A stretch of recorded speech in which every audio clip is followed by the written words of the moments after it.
Buenas tardes, muchas gracias por venir. Continuando con el ciclo de conferencias anunciado del Club Liberal 1812 de Canarias, esta tarde tenemos el honor y el gusto de presentar a un conferenciante de un gran nivel, es don José Francisco Hernández Cabrera. Aparte de ser un compañero liberal de primera línea, un gran soporte de nuestro club, es un liberal en estado puro, o sea, es de esos liberales que ya quedan muy poco. Y digo quedan porque yo a veces me preocupo un poco de tanto purismo y tanta cosa, ¿no? A veces tenemos que tener un poco de cuidado porque nos corrige sobre todo, ¿no? Es decir, a veces nosotros los liberales tenemos alguna manía colectivista que hay que corregirla sobre la marcha, y él nos ayuda a eso, y le estamos por eso y por otras muchas cosas muy agradecidos, ¿no? Hoy don José nos va a dar una conferencia magistral, como toda la suya, sobre el tema de la libertad. La libertad es un concepto que se han cometido muchas injusticias en su nombre, como bien dicen por ahí algún filósofo, y es un tema muy complicado. Lo que pasa es que definir algo lo limita, entonces yo preferiría no definir la libertad para no limitarla, porque yo creo, como creo que cree él, que la libertad es infinita e ilimitada. Nosotros tenemos que tener una libertad, tenemos que mirar unos principios más allá de los que nos quieren imponer toda esta corrección, toda esta clase política, que es unos advenedizos que nos vienen a dictar unas normas ahora mismo y nos tienen regulados por todo tipo de lados, y como decía el Epicúreo, nos hacen una vida francamente insoportable. No llegaremos a la puerta está abierta del suicidio, pero tenemos que reaccionar y poner pie en pared. Para no darles más la lata yo y que escuchemos y nos deleitemos con la charla de don José, le doy paso inmediatamente para que nos hable de la libertad. José, adelante. Gracias, buenas tardes. En primer lugar, gracias a Lorenzo por tu presentación. Gracias también al Real Casino de Tenerife, que siempre cada año nos presta esta sala. Y bueno, vamos a hablar hoy sobre el liberalismo. Es un campo sumamente amplio y yo lo que he querido aquí, no soy muy ambicioso, lo que he querido es presentar algunas reflexiones y luego comparar lo que era el movimiento liberal del liberalismo con respecto al antiguo régimen, a la monarquía absoluta. Haré una pequeña comparación y de ahí sacaré alguna conclusión de que no todos los cambios han sido a mejor. Hay cambios que han sido buenos y otros que no han sido tan buenos. Intentaré justificarlo. La charla durará unos 40 minutos y luego dejaremos 20 minutos para coloquio, para que con total libertad luego podremos intercambiar algunas opiniones. Bueno, vamos a comenzar definiendo o bien viendo la etimología del liberalismo. Y viene del latín, liber, que significa libre. Luego hoy vamos a hablar básicamente de la libertad, que es un tema amplio, bastante amplio. Tocaremos algunas cuestiones filosóficas, políticas, económicas, históricas. Bien, luego desde el punto de vista personal, ser liberal es una actitud. En el lenguaje coloquial lo definiría como vive y deja vivir. Un liberal es eso, vive y deja vivir. Luego ya podemos ir a cada caso concreto y podemos interpretar si de determinada cuestión encajaría en el liberalismo o sería iliberal. Puede ser liberal o iliberal, o sea, no liberal. Bueno, desde el punto de vista político, pues es una doctrina. ¿Qué es lo que promueve esa doctrina? Pues básicamente unas libertades del individuo, una tolerancia y unas libertades en lo que es la vida social. Sobre todo, en la última línea, aquí pone limitando la intervención del Estado. Esto es muy importante, porque el gran enemigo de la libertad individual es el poder político. El poder en general. El poder puede ser un poder político, estructurado, legalizado, o puede ser un poder criminal. O sea, una persona que nos saca una navaja y nos amenaza y nos quita el dinero, es un poder privado. A lo largo de la charla vamos a hablar del término poder. Entonces, lo primero que quiero hacer es definir el término poder. Muy importante, para poder entendernos, definir los términos que estamos tocando. Poder, según Max Weber, que es el famoso sociólogo alemán, es la probabilidad de que una persona imponga a otro su conducta, aunque el otro no quiera, aun a su pesar. Eso es poder. Por lo tanto, poder económico no es tal cosa. No hay tal cosa como poder económico. O sea, si yo tengo mucho dinero, yo no puedo imponerle a otra persona una conducta.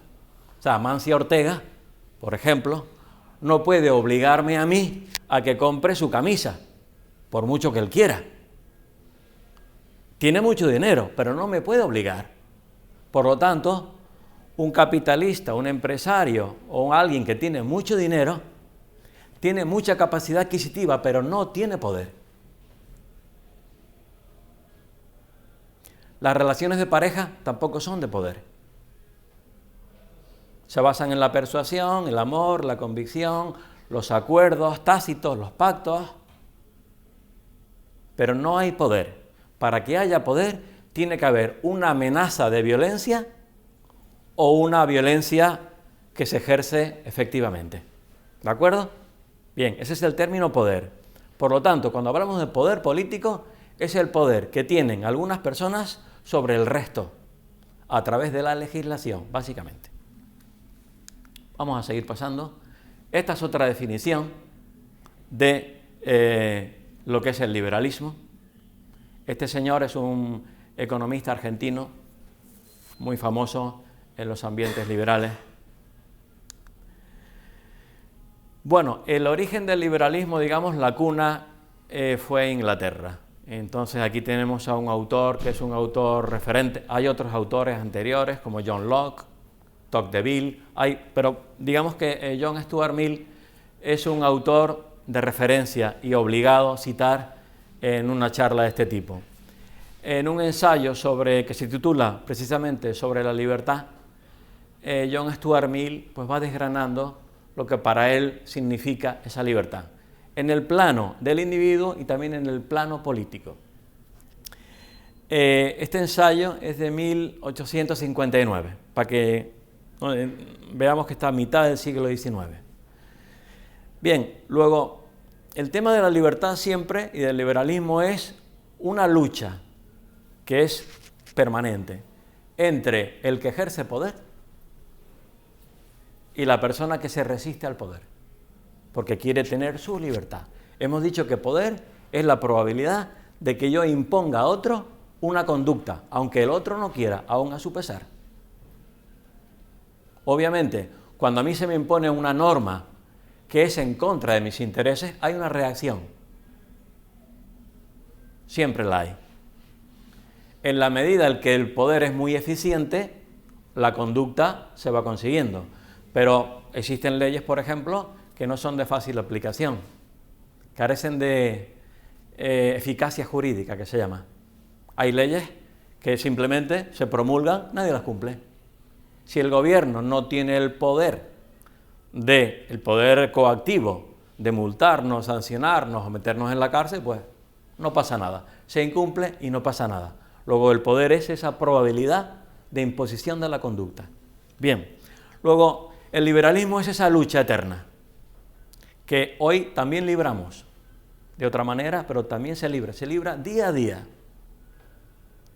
¿Por qué? Porque la misión del gobierno es aumentar su poder. Siempre ha sido así.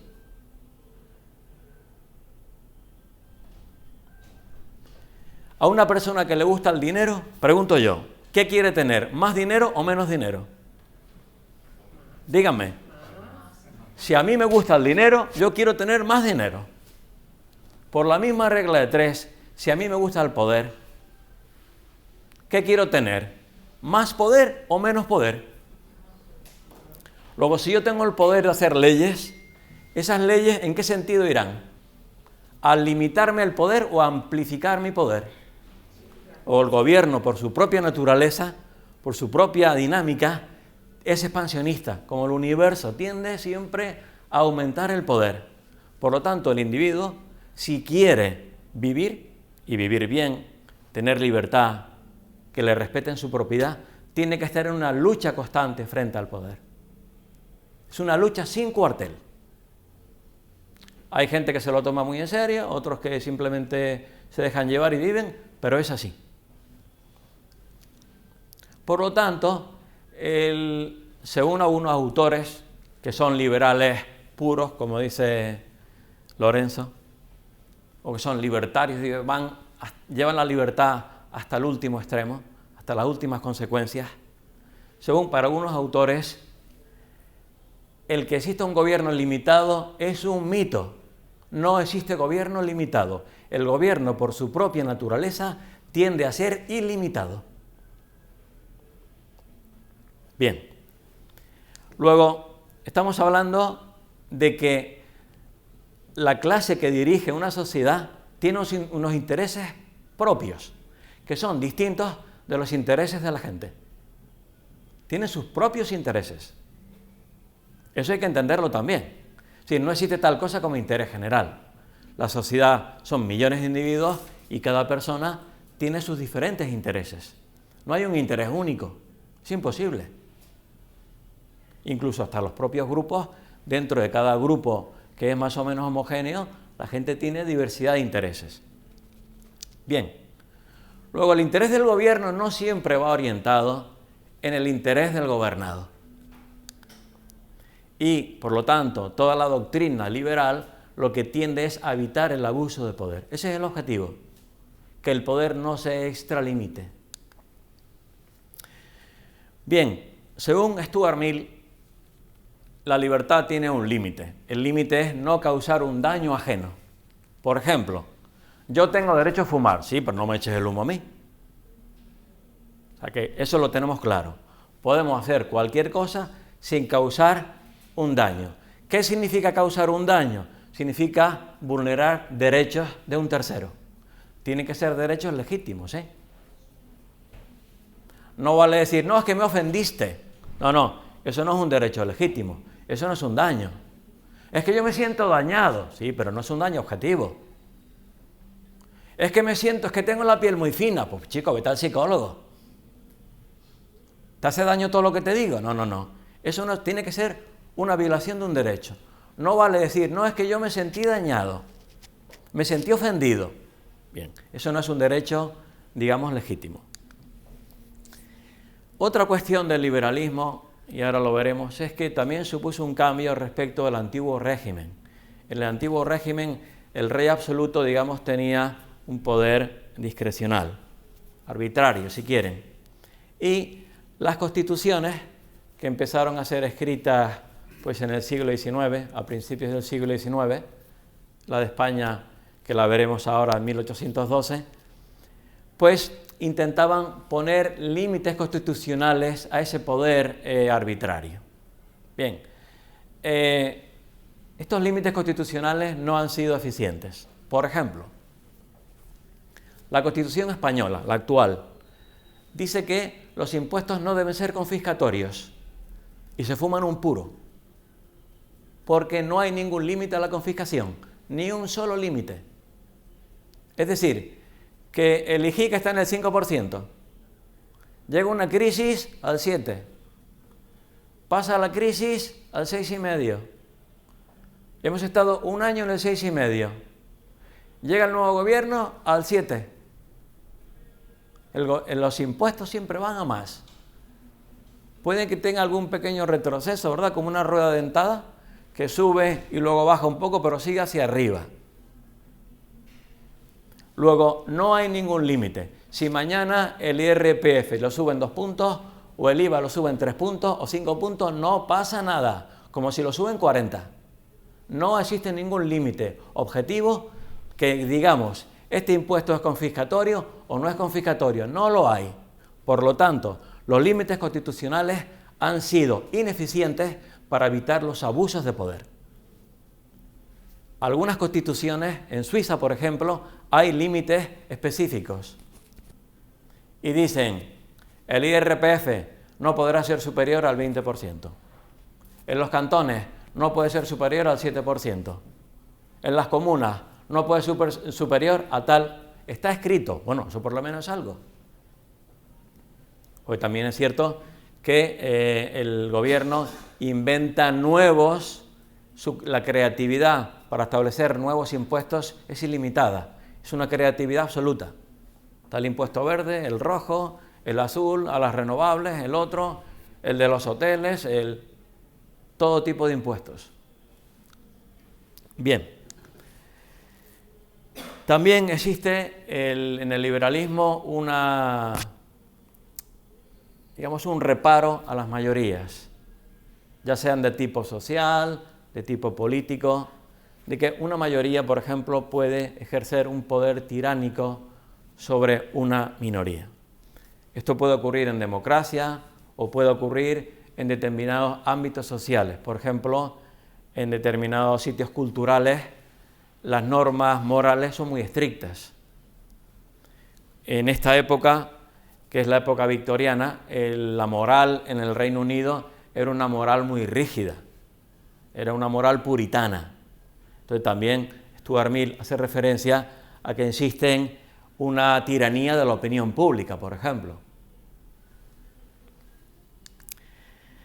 Bien, otra cuestión clave en la cuestión de la libertad es diferenciar entre lo que es la conquista y el consentimiento, sobre todo en la libertad política. La libertad política requiere consentimiento del gobernado.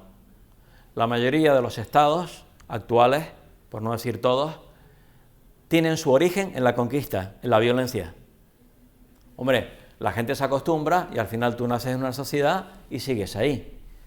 Pero para que exista libertad política genuina tiene que haber consentimiento. Y estoy pensando en Cataluña. Tiene que haber consentimiento.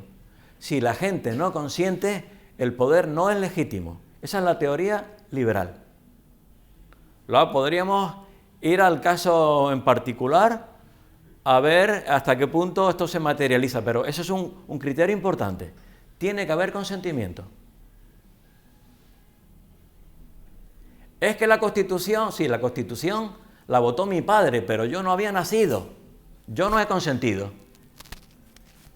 Y ese también es otro criterio importante. Para poder eliminar sofismas, un criterio importante es acudir siempre al individuo. Pensemos como individuos. Cuando pensamos como individuos, se nos clarifican muchas cosas. Por ejemplo, el tema de los impuestos, ¿no? Los impuestos están difuminados en la sociedad a través de una serie de mecanismos, no sé qué, Hacienda, prácticamente no vemos a nadie. Si a nuestra casa nos tocase alguien así, toc, toc, toc, abriera y viéramos la cara del recaudador y nos dijera, deme 1.000 euros. ¿Para qué? No, es para el IBI. Y le tuviéramos que soltar los 1.000 euros, billete sobre billete, ya empezaríamos a entender las cosas. Pero en el impuesto, como no tenemos una cara, sino que se diluye en el Estado, pues realmente no nos damos cuenta de lo duro que puede ser algo.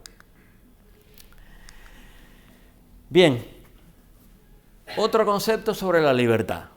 Sobre todo esto abunda mucho en las personas de izquierdas, en los socialistas, abunda mucho. Dicen, una persona pobre no es libre.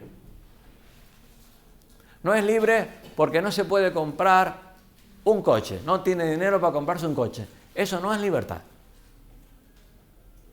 Mejor dicho, eso no es ausencia de libertad. Esa persona sí es libre. Lo que pasa es que no tiene dinero. Es distinto. Ahora, vamos a suponer que a mí me dicen, yo no soy libre de irme a Nueva York porque no tengo 1.000 euros para el billete de avión. No, tú sí eres libre, nadie te impide. O sea, la libertad es la ausencia de la restricción sobre tu conducta. A ti nadie te impide irte a Nueva York, eres libre. Lo que pasa es que no tienes 1.000 pavos. Eso es distinto. No tienes capacidad adquisitiva, pero sí que eres libre, porque nadie te impide ir. Ahora, si yo me voy a Cuba y estoy mirando por aquí a alguien O me voy a Corea del Norte. Aunque tenga el dinero, tal vez el gobierno me dice, no, tú no puedes irte. Te restringe tu libertad. Eso sí es ausencia de libertad. Porque el gobierno coactivamente te impide que tú salgas del país. Eso sí. Bien. Luego, la falta de capacidad no lo vamos a confundir con la falta de libertad. Bueno, vamos a ver algunos principios políticos del liberalismo. Uno son los derechos del individuo, ya los hemos visto, ¿no? Eso se recogen en una serie de declaraciones, la Declaración de Derechos del Hombre, etc. Casi todas las constituciones recogen una declaración de derechos del individuo. El Estado de Derecho. El Estado de Derecho veremos que también en algunos autores dicen que es un mito. ¿Por qué es un mito el Estado de Derecho? Porque el Estado es el primer vulnerador del derecho.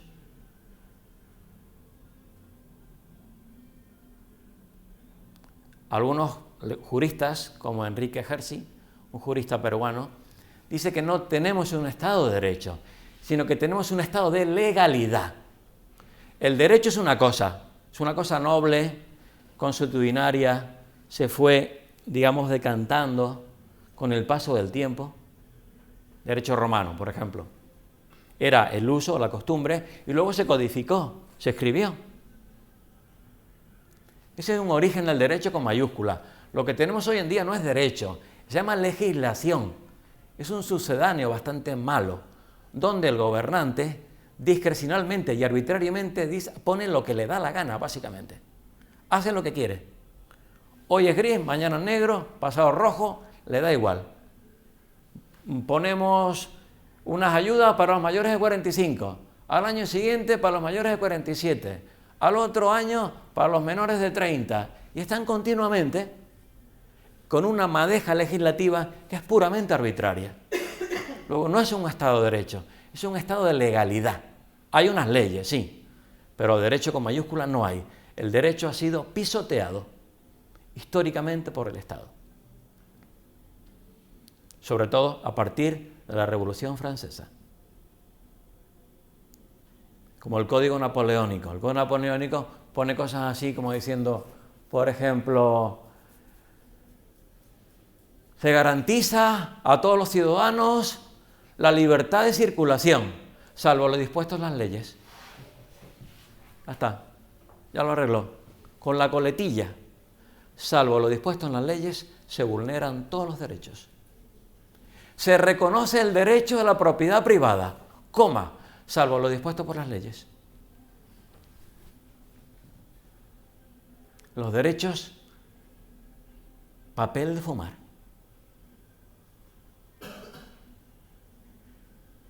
Es decir, que de forma arbitraria, con cualquier decretazo, se cargan los derechos y no pasa absolutamente nada. Algunos autores van incluso más allá, dicen que el Estado de Derecho es una contradicción en los términos, porque el Estado es el primer vulnerador, es contrario al derecho.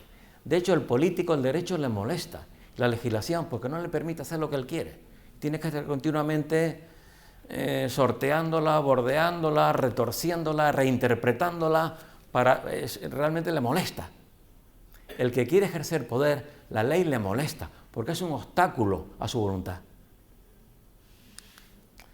Bien, esto también es una cuestión importante. Hay un autor que se llama Chandran Kukatas, de origen indio, que tiene un tratado donde él justifica que la libertad política se basa en este pilar que hay aquí, en este de aquí. Es decir, existe libertad política cuando una comunidad de personas tiene capacidad, es libre de asociarse y de disociarse de una comunidad mayor. Podemos referirnos a Cataluña o podemos referirnos a Reino Unido. Por ejemplo, Reino Unido en su día se asoció a la Unión Europea y el 31 del mes pasado, después de 3 años peleando, se dice pronto, se disoció, se salió de la Unión Europea. Bye bye, Froilán. Se fue. Como pueden ver, es más fácil entrar que salir, ¿eh? Esto es como Movistar y Vodafone, ¿verdad? Darte de alta es fácil, pero salir te cuesta un poco más. Empiezan a ponerte pinchos, palos en la rueda y no hay forma de salirse de ahí. Bueno, vamos a ver algunos principios económicos, porque claro, hay libertad política, libertad económica, podemos ponerle muchos adjetivos. Libre mercado, capacidad, libertad para comerciar con quien queramos. Obviamente, si a mí me ponen un arancel, soy menos libre. Si me ponen un requerimiento tal, soy menos libre que si no lo tuviera. El arancel ideal es el 0%, la libertad.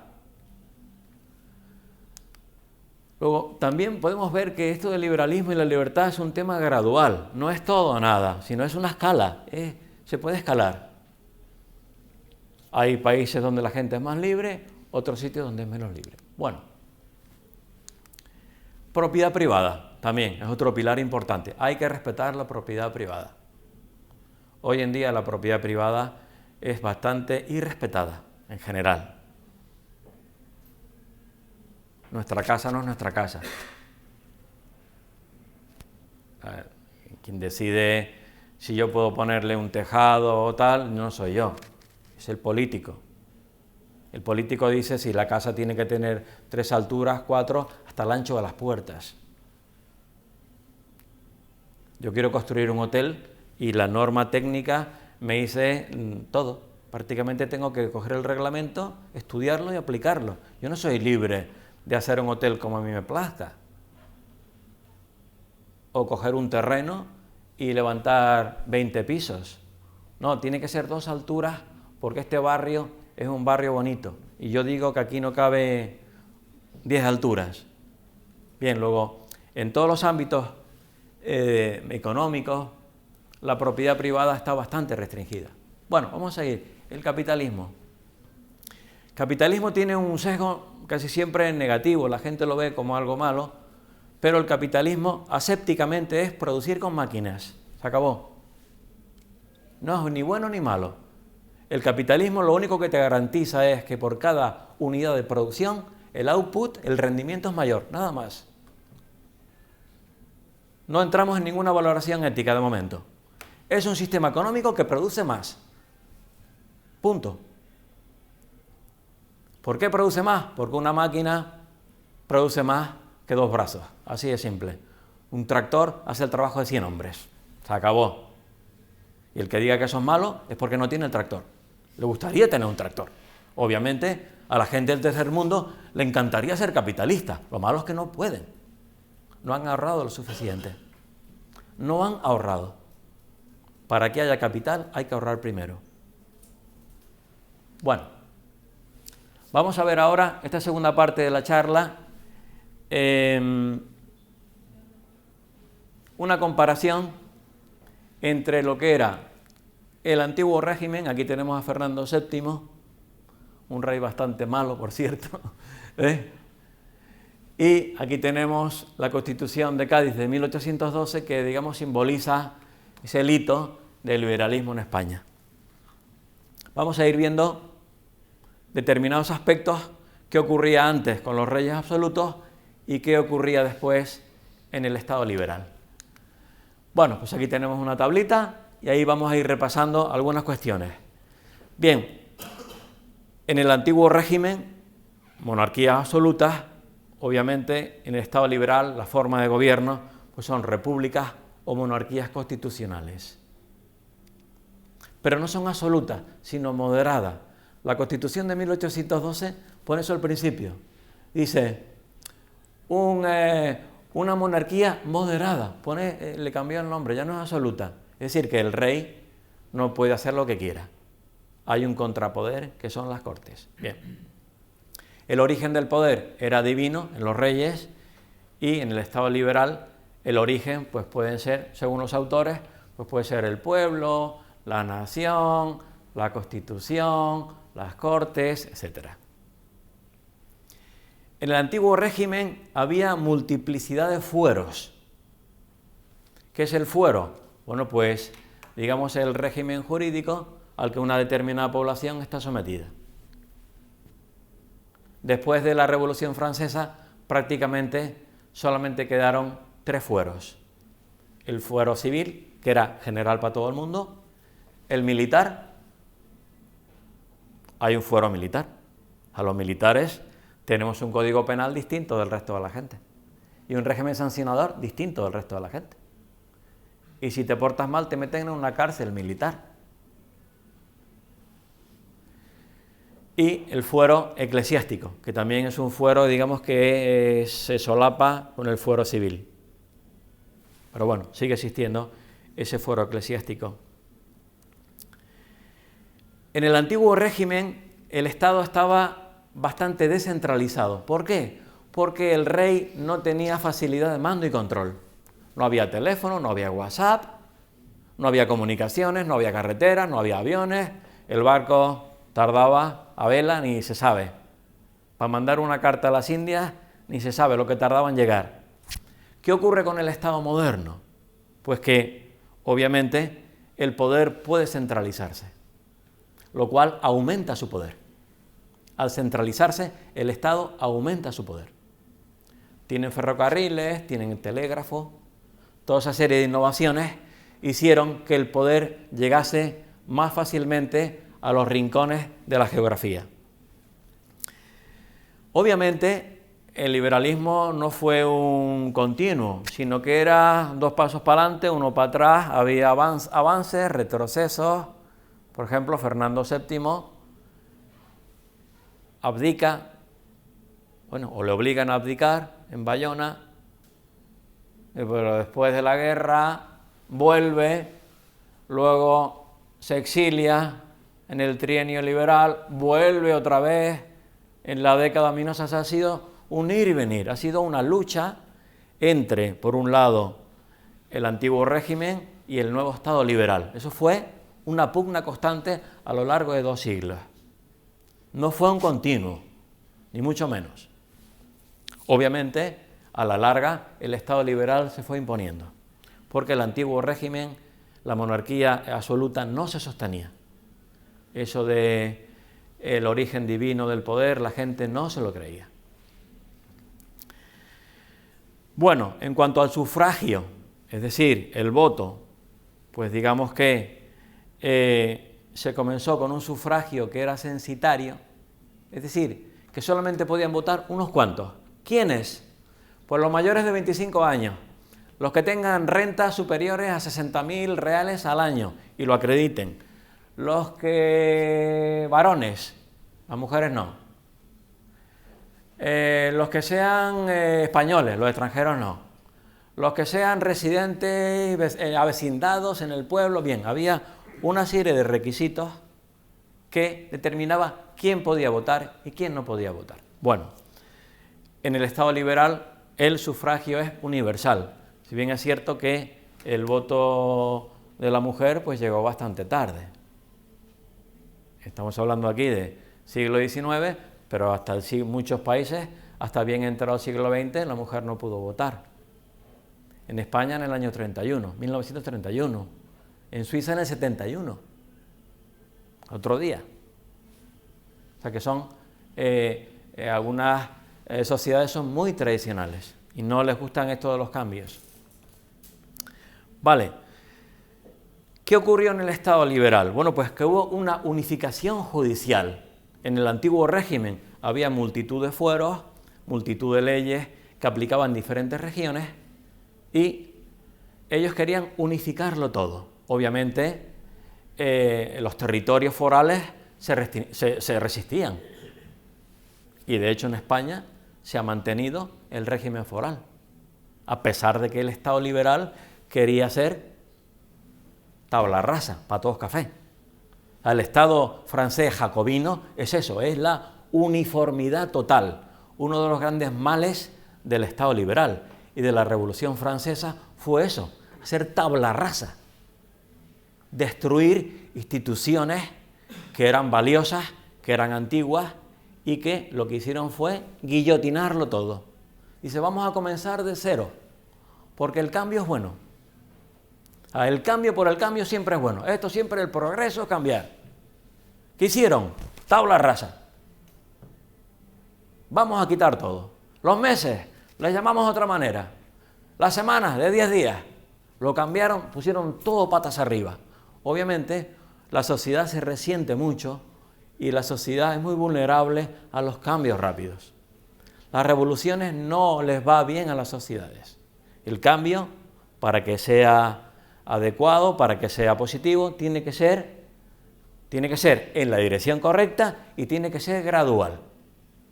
Todo lo que son cambios bruscos no son bienvenidos.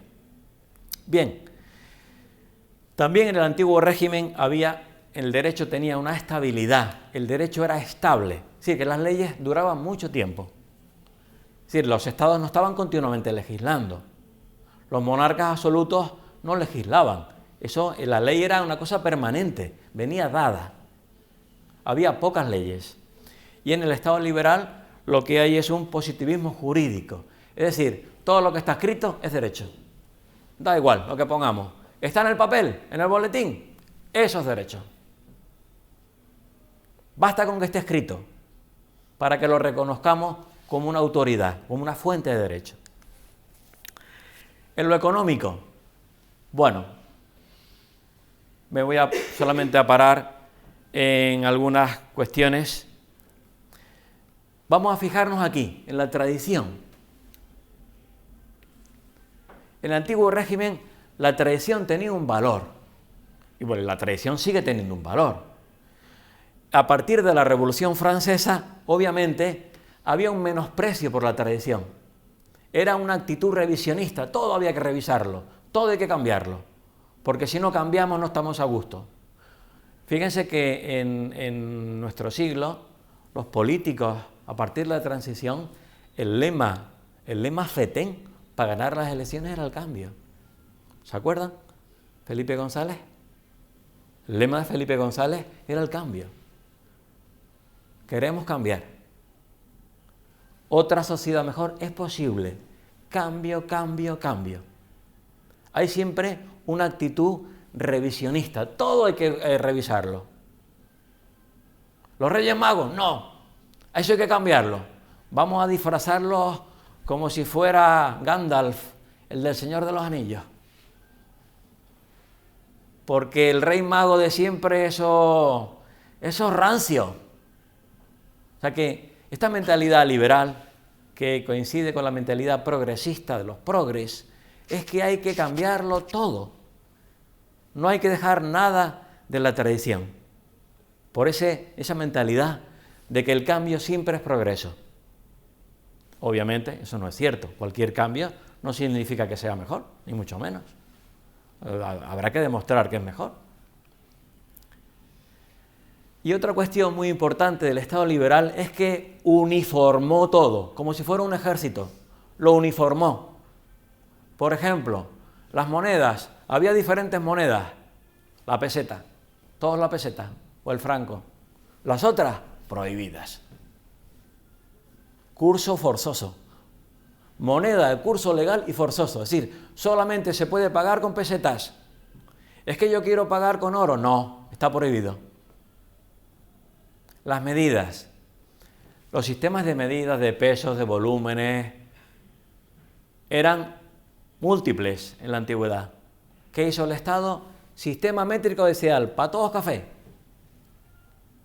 ¿Es voluntario? No, forzoso. Si algo es bueno, no necesita que se ponga por la fuerza. Cuando algo es bueno, la gente lo asume voluntariamente. Por ejemplo, el WhatsApp. La gente se lo instala voluntariamente, no hace falta una ley que te diga que te instales WhatsApp. ¿Por qué? Porque la gente lo valora positivamente. Por lo tanto, las cosas buenas no se tienen que imponer. Si me lo imponen es porque para mí no es bueno. Esto es como la prueba del algodón. ¿Qué es bueno para mí? Lo que yo hago voluntariamente. ¿Qué es malo para mí? Lo que me imponen contra mi voluntad.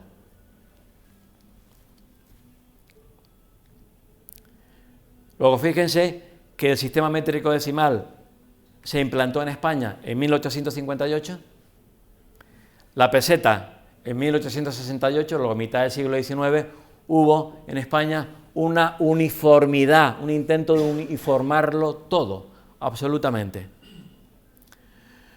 Desde el punto de vista fiscal, no lo voy a repetir, pero el Estado actual, que es un Estado, bueno, heredero del Estado liberal, se caracteriza por su voracidad fiscal.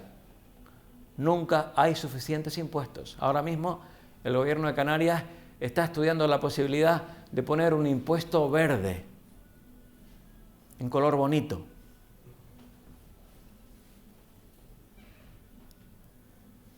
Porque producimos demasiado CO2 y la huella esa de carbono es muy alta. Entonces nos van a meter otro rejonazo fiscal. El dinero en que se lo gastarán, ya veremos, en otra cosa seguramente. Bien, y otra cuestión importante es la tolerancia. Es una cuestión positiva. En el antiguo régimen había una intolerancia. Por ejemplo, la Constitución de Cádiz de 1812 dice que la religión católica es la verdadera, la única verdadera, y todas las demás están prohibidas. Eso no es muy liberal, obviamente, aunque es una constitución liberal, pero en eso no era muy liberal, en otras cosas sí. Luego, en el tema de la tolerancia, sí, el Estado liberal ha ejercido, digamos, un camino bastante positivo. La tolerancia está asociada a la libertad de conciencia. Es decir, que cada cual posee una conciencia moral que le dicta lo que es bueno y lo que es malo. Siempre y cuando yo no dañe a un tercero, me tienes que dejar tranquilo. Si yo no hago daño a una persona o a su patrimonio, ni vulnero sus derechos, déjame tranquilo. Ahora, hoy en día, la mentalidad no es esa, es la siguiente, es una mentalidad totalitaria. No me gustan los toros, por lo tanto, que se prohíban. Manifestación, gobierno, boletín oficial del Estado, prohibidos los toros. A mí no me gusta la pesca, que se prohíba la pesca, porque los pececitos sufren mucho. Y la caza, eso es abominable. A los asesinos de animales hay que prohibirlos, porque ya los llaman así, asesinos. Luego, hoy en día, el liberalismo va en retroceso, corren malos tiempos para la libertad. Corren malos tiempos, porque la gente se ha acostumbrado a eso. A mí no me gusta Sálvame Deluxe, que se prohíba. Pues chico, apaga la tele, cambia el canal. Es que no hay nada en la tele. Si tienes 100 canales, no hay nada.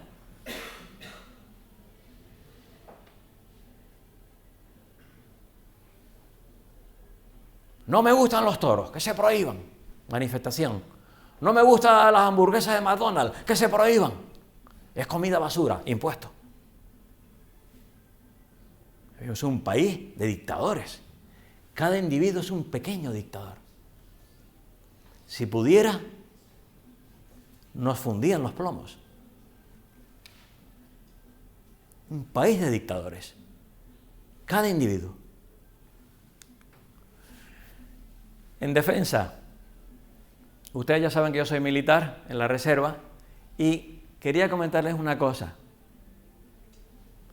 El Estado liberal, lo peor que trajo, y la Revolución Francesa, que trajo muchos males, por cierto, lo peor que trajo fue las levas masivas. ¿Qué ocurría en el antiguo régimen? Los ejércitos había que pagarlos. Hay una cosa que se llamaba la soldada, que era, había que pagar una peseta al soldado por día, o un real, según en qué batallón estaban. Por lo tanto, la agresión del Estado estaba limitada por las disponibilidades económicas. ¿Qué ocurre en 1793? Después de la Revolución, dicen, la patria está en peligro, vamos a hacer una leva masiva. Es la primera vez en la historia donde se llaman a filas, no se llaman voluntariamente, fue una recluta obligatoria, 300.000 hombres. Si en el antiguo régimen se peleaban 20.000 contra 20.000, eran bárbaros, pero eran 20.000 contra 20.000. Cuando llegó Napoleón, ¿qué hicieron? Eran 300.000 contra 300.000. Multiplicaron por 10 la letalidad. Y el hombre, que antes se cuidaba, el soldado se cuidaba como algo que era tu propiedad, tu capital. Si yo era un coronel de un regimiento, porque yo tenía que pagar mi regimiento de mi bolsillo. Tenía que comprar los arcabuces, las picas, la pólvora se la pagaba cada uno. Cada soldado en su salario tenía que ocuparse de su material, de comprar la pólvora, de comprar el arcabuz, de comprar la pica. Los de caballería tenían que alimentar a su ganado. Por lo tanto, como había un interés económico, se preservaba el capital. Es decir, había interés en que tu caballo no muriera y había interés en que el hombre no muriera. Luego las batallas muchas veces lo que eran era un paripé, hacían una finta, hacían un sitio, había una bajísima letalidad dentro de la brutalidad de la época. Cuando llegó Napoleón fue como si llegara Atila. Napoleón fue la Atila de su tiempo. Los monarcas de la época se quedaron escandalizados de lo que hacía. No respetaba nada, ni territorios neutrales, saqueaba. Y claro, si él reclutaba 300.000, el resto de los países no les quedó más remedio, si querían defenderse, que hacer lo mismo. Por lo tanto, la leva masiva se extendió a todos los países. El servicio militar obligatorio. Carne de cañón. Lo que antes se cuidaba como era un paño, porque lo tenías que pagar tú, se convirtió en carne de cañón, paga el Estado. Y la tropa y los hombres se sacrificaban de una forma inmisericordia. Terrible, un terrible hito en la historia de la humanidad. La conscripción, el servicio militar obligatorio, un servicio de esclavitud, legalizado con las leyes, eso sí, todo muy legal. Es decir, que lo que introduce el Estado liberal es lo que se llama en economía el riesgo moral. ¿Qué es el riesgo moral? Pues significa que tú estás usando lo público porque lo público no es de nadie, como decía aquella. El dinero público no es de nadie, por lo mismo, los soldados públicos no son de nadie, de frente. Carne de cañón, en una mañana podían morir 5.000 hombres, 10.000 hombres. Y en la Primera Guerra Mundial, pues ni digo, pueden ser 20.000 y 30.000 en una mañana. Se dice pronto. Una terrible animalidad de la modernidad. Todo eso hay que unir, la tecnología, las armas y todo eso. Bien. Bueno, lo dejamos aquí y ya el poco tiempo que queda para preguntas y coloquio.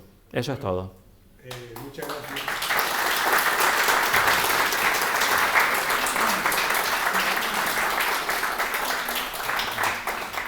Como habrán podido comprobar, me quedé un poco corto yo. Don José nos ha sacado los colores hasta los liberales, a los que pertenece, porque, claro, todo se considera un avance. Hasta el genial Borges decía que la imposición del poder, aunque fuera democrático, es un abuso de la estadística. Y entonces, pues claro, evidentemente, si nosotros llevamos al extremo la liberalidad y bueno, llega un momento en que descubrimos los vacíos que tiene y las dificultades que tenemos para convivir con esa serie de gobiernos. De todas maneras, yo creo que la Constitución de 1812 y en defensa de lo que nosotros proclamamos dio un paso de gigante, y fue el primer paso.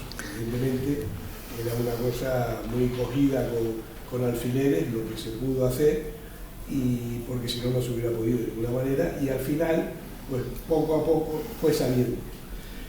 En cualquier caso, le damos las gracias al ponente, recordamos que habrán más conferencias de este tipo, Ya les avisaremos las próximas fechas y ahora, si ustedes quieren preguntar alguna cosa... Hay un micro por ahí, para el que quiera preguntar.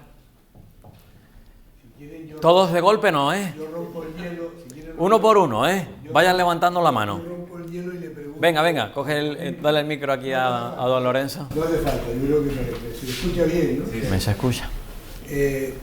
Con respecto a Cataluña, aquí el ponente nos habla... Sabía que me lo iba a preguntar.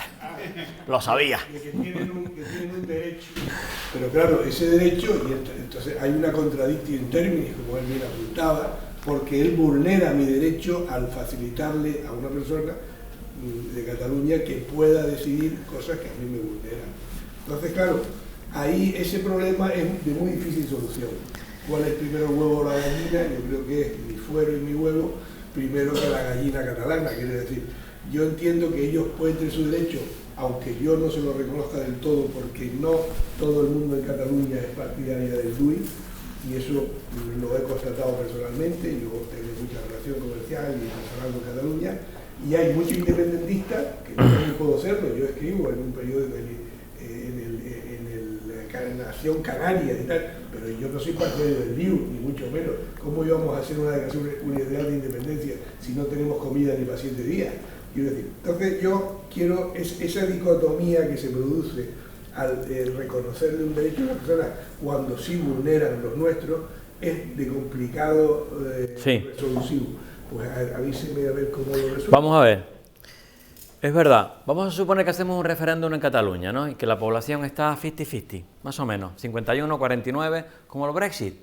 El Brexit era 52-48.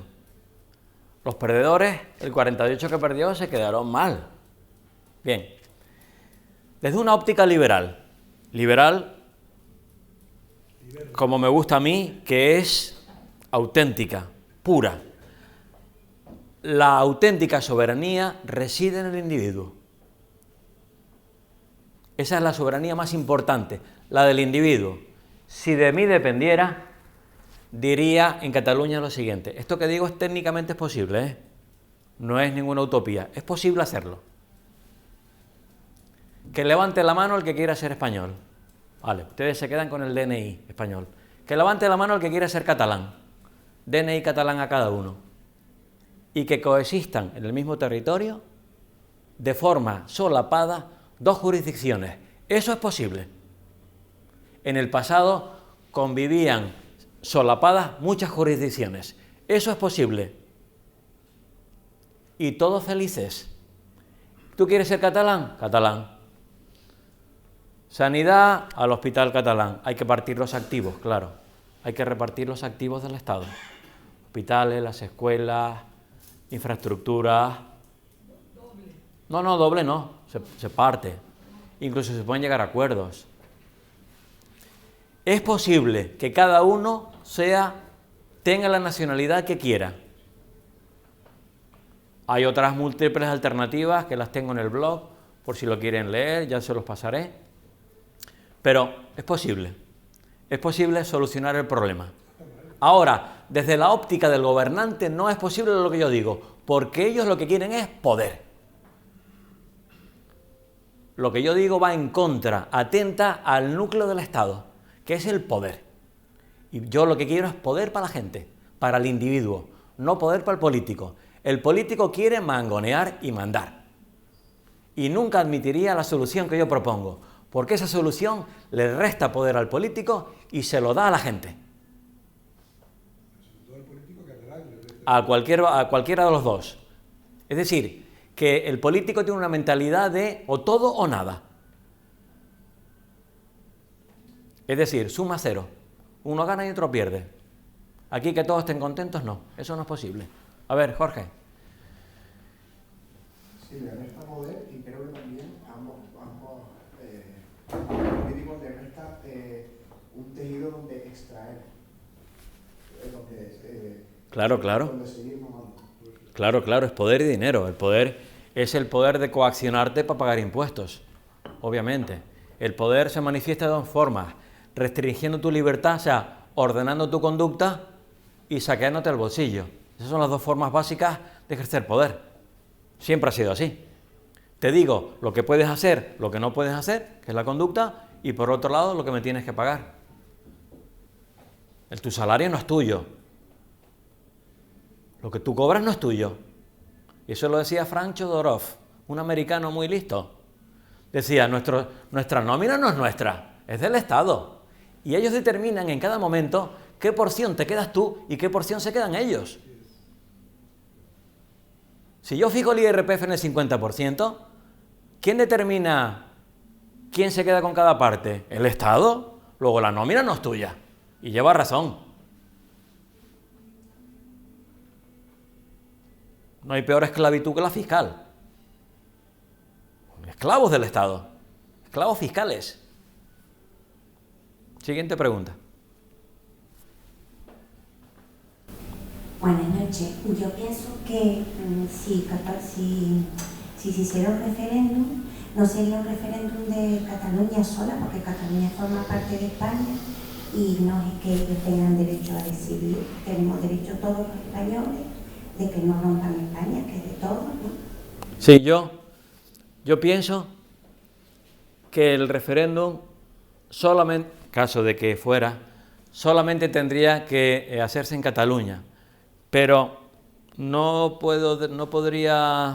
tengo argumentos para justificarlo. Es una cuestión intuitiva. He pensado en ello, pero todavía no lo tengo claro, porque sé que es así.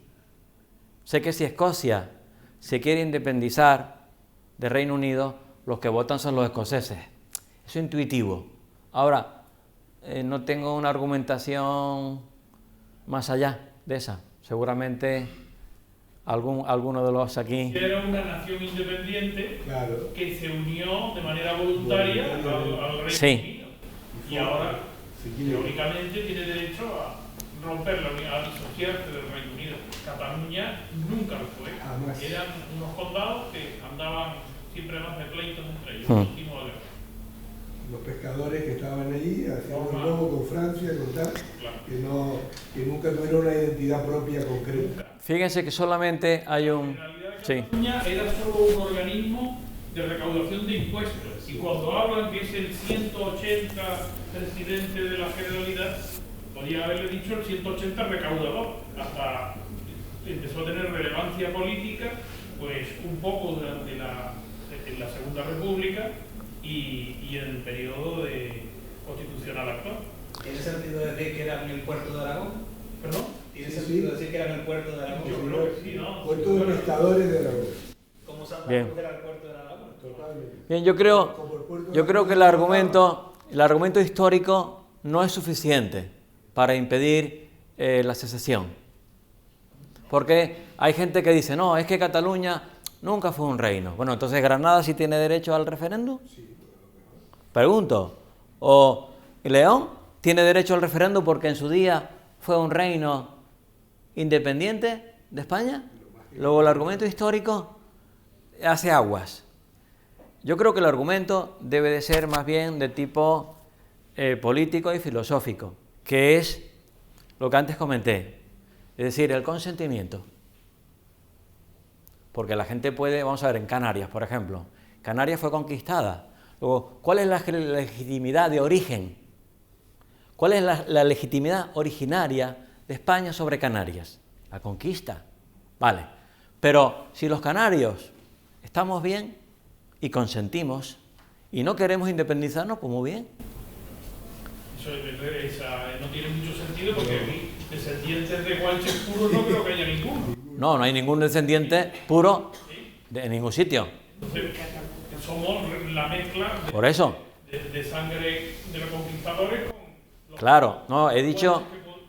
Isidoro, he dicho legitimidad de origen. De origen. Es decir que, por la misma... Ya, a los que estamos aquí no tenemos nada que ver. Y los que están en Madrid, en el gobierno, no tienen nada que ver con los reyes católicos tampoco. Pero bueno, hay, digamos, una continuidad política. Yo creo que la clave de la secesión y de la asociación política es el consentimiento. O sea, un gobierno es legítimo en tanto en cuanto los gobernados consienten. Luego habría que articularlo. Pero yo creo que ese principio liberal es la piedra angular, el consentimiento. Si no existe consentimiento... Teoría pura tiene razón. En competencia perfecta, como decía, en una atmósfera cero. Está claro que es así. Debe de ser ese el punto. Ahora, ¿cómo lo articulamos? Bueno, hay un país en el mundo, uno, chiquitito, que es el Principado de Liechtenstein. Constitucionalmente, y es así, es chiquitito. Bueno, pues paradójicamente, uno de los países más pequeños del mundo, constitucionalmente, admite la secesión. Tiene 11 municipios y lo pone. Si cualquiera de los 11 municipios, mediante referéndum, decide secesionarse, tiene su derecho. Bueno, y no se van. No se van. ¿Por qué? Porque están mejor dentro que fuera. Hay que ahí, para responder tu pregunta, en ese caso no votan todos, vota cada municipio, vota el que se va. Eso es como un matrimonio. Dice, no, tiene que votar los dos. No, vota el que quiere irse. El que quiere divorciarse se va. Pues si no, no hay forma de romper el vínculo. Tiene que haber libertad de salida. Tiene que haber, eso también lo dice Cucatas, una libertad de salida. O que el coste de salida no sea muy alto. A ver. Bueno, yo no tenía una pregunta, pero me ha llegado el micro a la mano.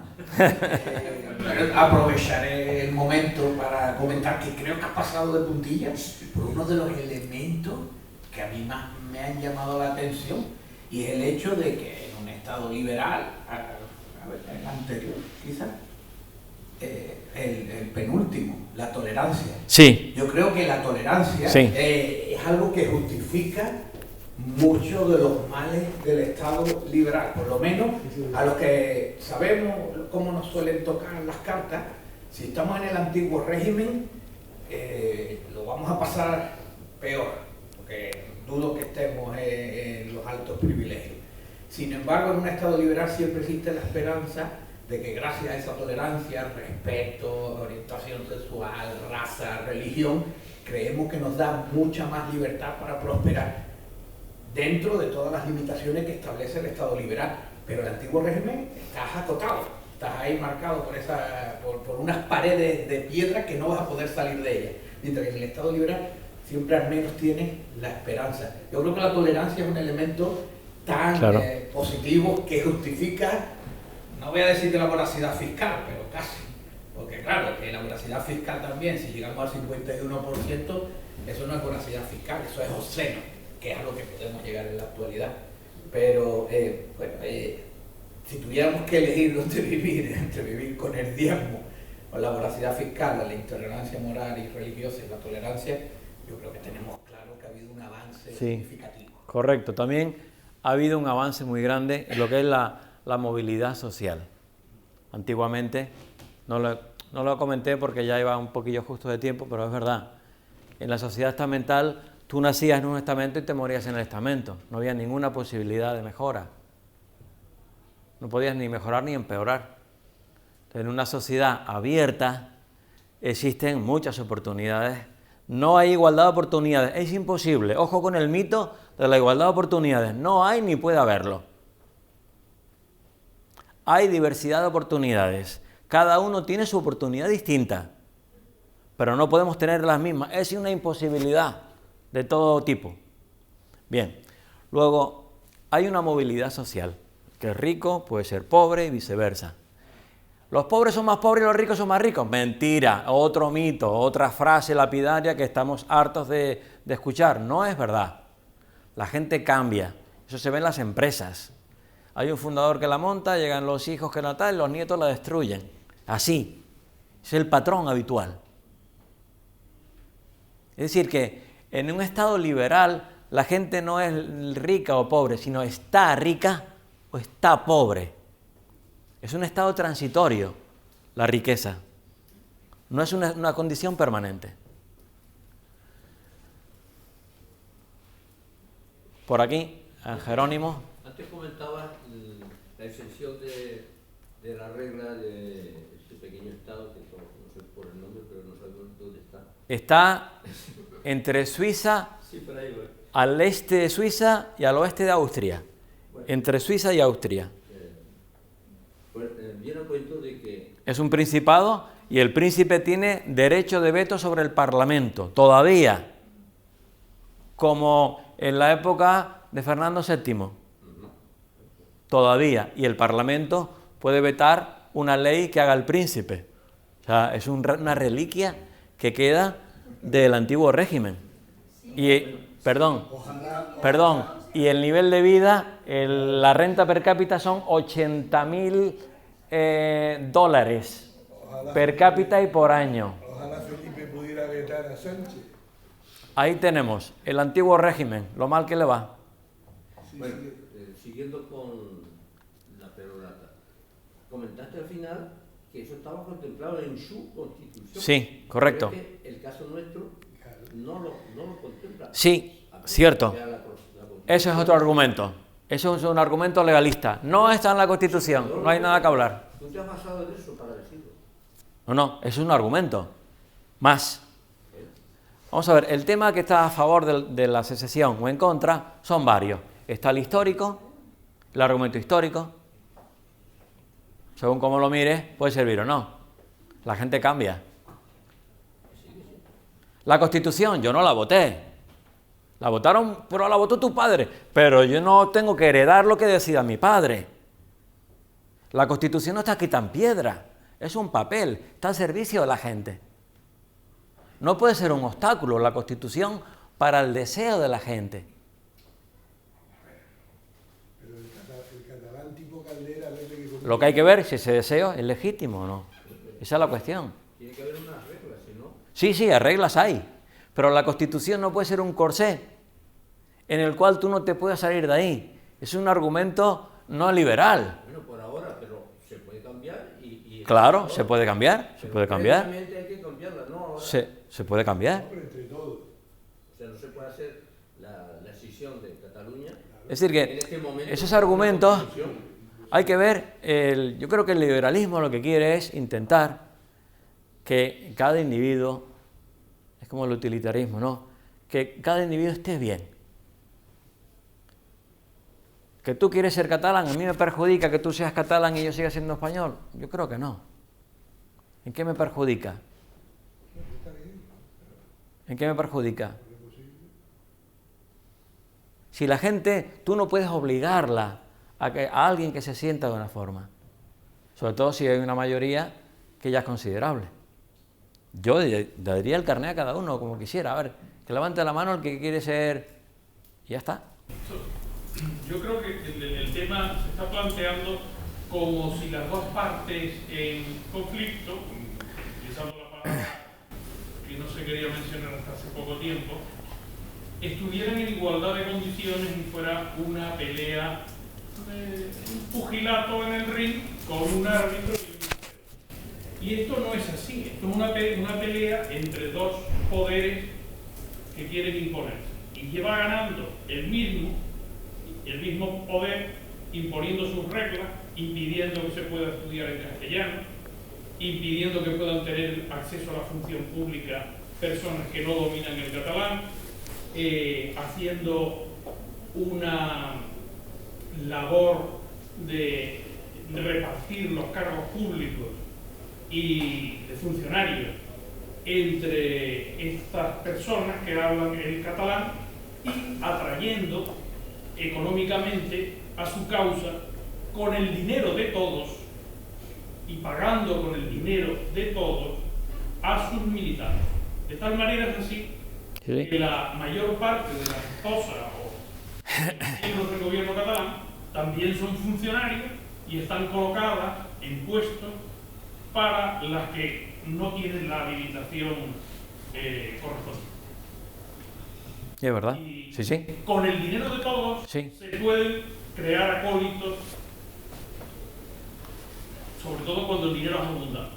Y creas trabajo y creas delegaciones en el extranjero, las que tú llamas embajadas, aunque oficialmente frente al Estado español las denomines de otra manera, y creas puestos artificiales Yo pienso que sí, es verdad. Vamos a ver, yo sí, yo en ningún momento he dicho que haya una asimetría, no lo he dicho, ¿eh? He dicho que hay una situación de facto en la cual hay un estatus histórico, una región que pertenece a España hace mucho tiempo. Pero no es solo idealismo y la opinión de cualquiera, no. Hay billetes... Sí, bueno, es cierto, pero es verdad, hay unos intereses por el aspirante a Estado. Vamos a ver, a mí no me gusta el Estado. Yo no justifico que haya... Yo lo que quiero es que la gente esté cada uno como quiere estar.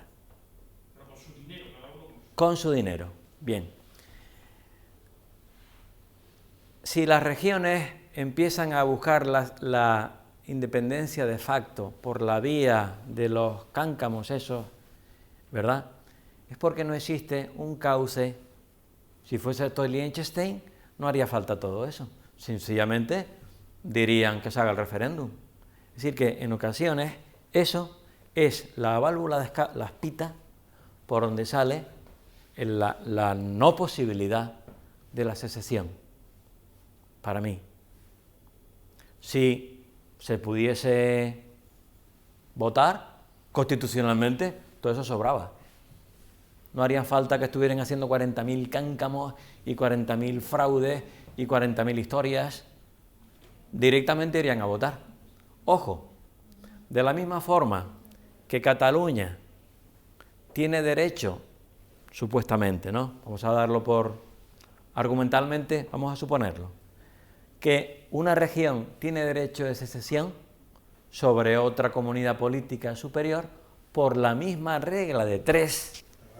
Tiramos para abajo y resulta que Tabarnia tiene derecho a independizarse porque no les gustan mucho los de Tractoria. Y el Val d'Aran también tiene derecho. Pero eso no lo admitirán ellos nunca. Claro, es decir que si admitimos el principio liberal no se restringe a una región, no tiene un límite. El límite es donde quiera parar la gente. Podríamos llegar a una situación que ya contemplan otros autores, como se llama Hoppe, que se llama la secesión indefinida. Si este principio se admite, podemos llegar a que los municipios se independicen. ¿A qué asistiríamos? Pues a un fraccionamiento y habría múltiples estados.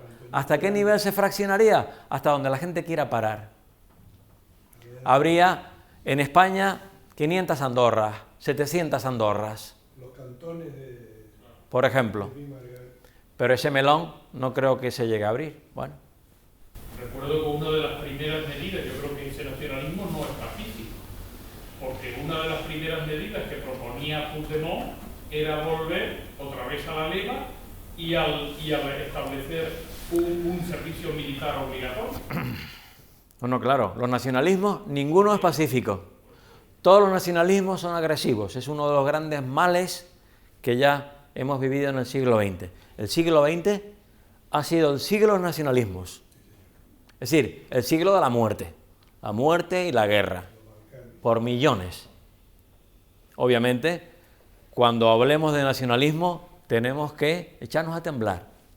Pero, aún así, si un pueblo se equivoca a la hora de votar o a la hora de elegir, tiene que también asumir sus responsabilidades.